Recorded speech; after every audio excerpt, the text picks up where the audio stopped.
আজকে আমি যেখানে যাব বলেছিলাম সেখানে আজকে এসেছি। তো কনক দুর্গা মন্দির, যেখানে আমরা বেরিয়েছিলাম কনক দুর্গা মন্দিরের উদ্দেশ্যে। তো আমরা অলরেডি চলে এসেছি।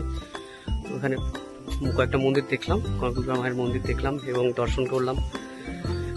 তো সত্যিই খুব সুন্দর জায়গা, খুব সুন্দর প্রাকৃতিক একটা মনোরম পরিবেশ। তো তোমরা সবাই আসতে পারো, এখানে ভিজিট করতে পারো, এক্সপ্লোর করতে পারো। এই জায়গাটাকে খুব ভালো। তো যেহেতু কলকাতার সাইডে যারা থাকো তারা অবশ্যই এসো।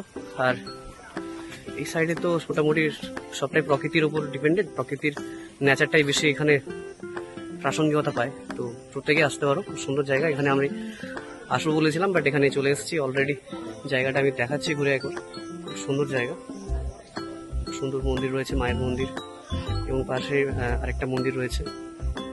তো এইদিকে ডুলুং নদী রয়েছে। তো এই সামনের রাস্তাটা দিয়ে গেলেই ডুলুং নদী, সেটা আমরা পড়েছিলাম।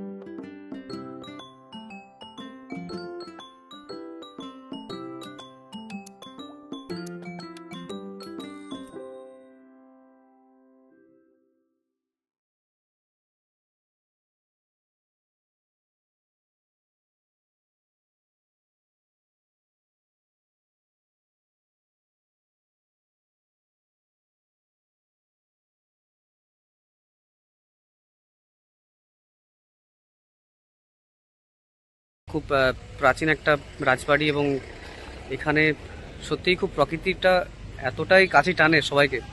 তো এখানে এসে পিকনিক থেকে শুরু করে কোনো একটা চড়ুইভাতি করাই যায়, একটা একদিনের ছোট্ট একটা ট্রিপ, ছোট্ট একটা প্ল্যান, একবেলার একটা প্ল্যান করাই যায়।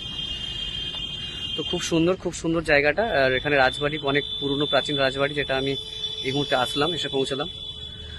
তো সবাই দেখতে পাচ্ছ, খুব সুন্দর জায়গা।